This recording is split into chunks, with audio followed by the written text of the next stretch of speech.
और अब क्या नया कारनामा सर अंजाम दे हो तुम दोनों? ये तुम्हारी हालतों को क्या हुआ है? वो तू हमें छोड़, तू ये बता तू इतना क्यों हंस रहा है? कुछ नहीं यार, आज लॉकडाउन खुलने का पहला दिन था और लॉकडाउन खुलने के बाद जिस तरह से बाजारों में क्रैकडाउन किया है आवाम ने, उसी चीज को देख के हंस रहा हूँ। शादी के ऊपर खाना खुलने की आवाज से ज्यादा जो है ना धकम्पेल हुई है। ओए होए, बड़ा ही मजेदार सीन था यार।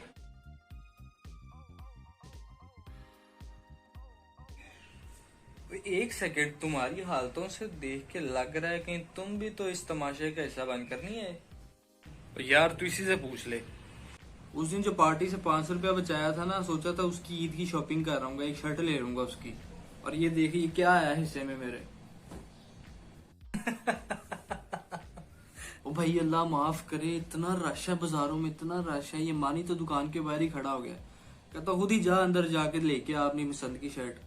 अंदर गया हूँ तो एक ही चीज मुझे ये मनोज शर्ट एक ही पसंद आई है। जैसे मैंने हाथ डाला, एक दूसरे आदमी ने भी हाथ डाल लिया। वहां पे हमारी बहस हो गई और बहस कैसे हमारी लड़ाई में कन्वर्ट हुई है पता ही नहीं चला। और उसका ये नतीजा निकला यार। और वैसे एक तरीका है, तुम्हारे जो है ना पैसे जाया जो हुए हैं वो वापस आ सकते हैं। वाकई? क्या? जल्दी बता।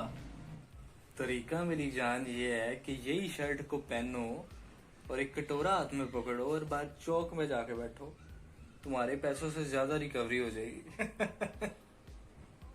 और यार वैसे सूझी क्या तुम दोनों को? कहा था मैंने इस मनोज को, कहा था रुक जा सब्र कर ले, ऑनलाइन मंगवा ले, कौन सी इतनी क्यामत आ गई है। नहीं जी मुझे तो आज ही लेनी, मुझे तो आज ही लेनी है, अब कर लो। यार ऐसे तो ना देखो तुम लोग मेरी तरफ, तुम लोगों को पता तो है मेरा उस दिन वाला 500 रुपया बचाया हुआ था जो कल तक 420 रह गए थे। बड़ी मुश्किल से यार वो, असल में मैंने परसों 80 रुपए के समोसे खा लिए थे, तो मैंने सोचा कि उससे पहले 420 भी खत्म हो, जाके एक शर्ट ले आते हैं। तो इस बाइक को इसलिए मैं ले गया था यार साथ। और यार यही राम कहानी इसने मुझे सुनाई कि चलो एक शर्ट ही लेनी, इसलिए चला गया था। अब हमें क्या पता था कि वहां पे ये हाल होगा। अब चलो यार, नुकसान तो होते रहते हैं। तुम लोग ये बताओ कि तुम दोनों ने आके अपने हाथ साथ धोए हैं? नहीं यार, हाथ वगैरह तो नहीं धोए हमने। तुम दोनों को पता नहीं कब अकल आनी है, अपनी हरकतों से बाज आना है कि नहीं तुम दोनों ने। चलो निकलो, जब तक अकल नहीं आती ना तब तक मेरे घर में नहीं घुसना तुम लोगों ने। चलो चलो चलो।